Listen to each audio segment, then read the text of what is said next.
2, 1. Hello, Cedar Ridge! I am Milo Timberlake, your main anchor. And I'm Grace, your primary anchor. And you're watching Wolf TV. Due to an executive decision, we will be continuing the way that we do Wolf TV from last week. If you have any complaints on this new development, please feel free to email Max and tell him all about it. Alright, starting off our segments, we have the wonderful...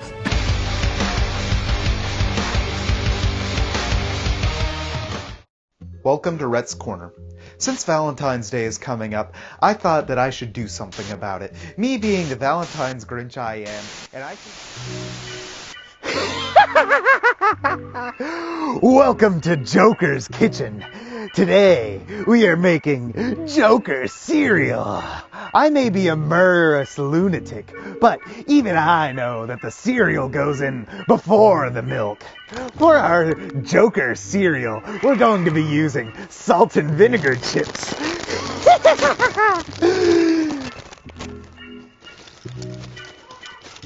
And now, we're going to add the milk. This isn't any of that 2% garbage. This is whole milk.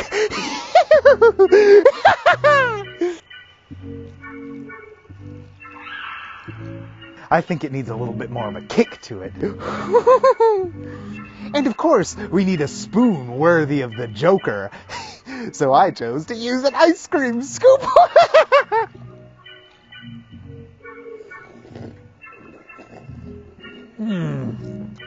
Joker mukbang.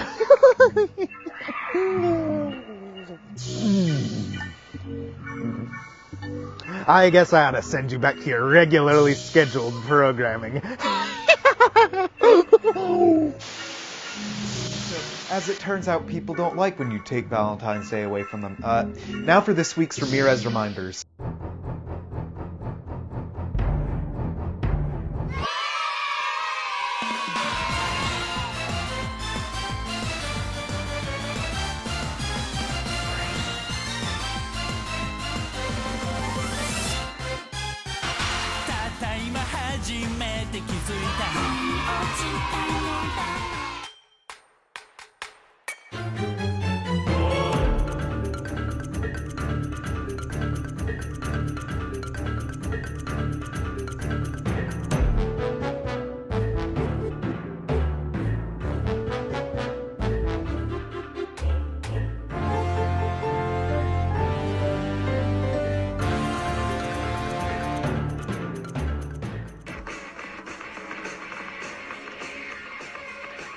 Hey, welcome back. The Richat structure, also known as the Eye of the Sahara, is located in Mauritania, northwest Africa. It was originally thought to be an impact crater, but scientists now believe it began to form when Pangaea separated.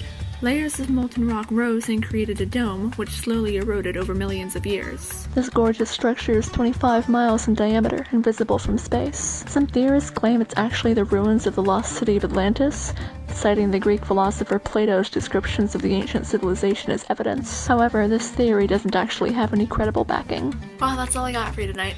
See you next week. Top 10 Bentley Coupe. You can't catch me.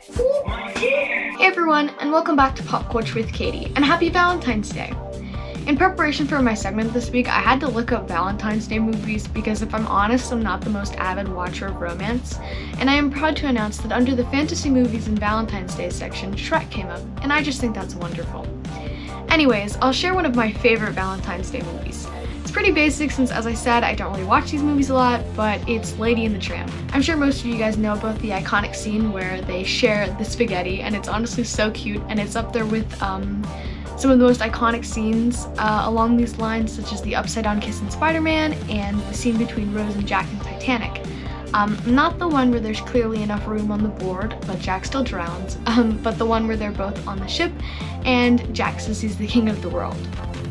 Whether or not you're into watching cheesy Valentine's Day movies, I still hope you find something enjoyable to do, whether that's baking a cake or spending time with loved ones. Alright, that's all I've got for today, and now to Mail with Max. Hi guys, so this week I'm doing something a little different with my segment. I'm going to be giving advice, and since this will most likely be releasing on Valentine's Day, I decided to make the advice Valentine themed. First off, Valentine's Day was already a little hard and complicated before, but now with the pandemic, it's even more difficult. But if you want to send your Valentine something, you could email them, or if you have their number, you could text them, maybe, let them know, something like that. Number 2, you could maybe arrange to meet up with your Valentine, of course socially distanced and with masks could work. And finally, if you don't have a Valentine, that's okay, you don't need one, you can just treat it like any other day, you know? I hope this advice has been helpful. This has been Mail with Max, Advice Edition.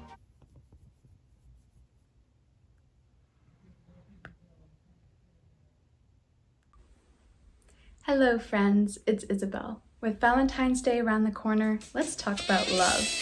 According to Greek philosophy, there are at least 4 different types of love. Philos is the love between 2 friends. This is often a mutual and natural attraction between 2 people. However, philos is conditional, and one will not love unless they feel loved in return. Eros love, to me, is the most popular. It's what we see in these passionate romances, where 2 people are physically attracted to one another to the point of infatuation. Philos and Eros are most common at the beginning of a relationship. However, it's also where people get hurt the most. Caritas love is the opposite of Philos, where one does not need a reward to care for another person. This love is filled with service, compassion, and giving for one another. The last love, and what I think is the rarest love, is agape love.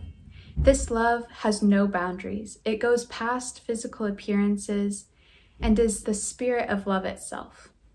It's more than desire or friendship. It's sacrifice, it's commitment, and it's lifelong. I hope you all have a lovely Valentine's Day. Thank you, wonderful segment hosts. And a belatedly warm welcome to our newish old segment, Otherworldly. Happy Valentine's Day, y'all, and we'll be signing Happy off. Valentine's Day.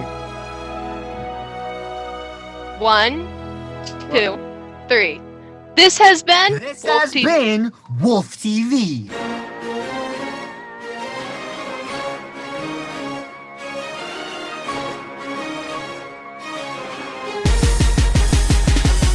Now there's this little thing that makes Espanol confusing for a high school Spanish speaker. It's not at all amusing.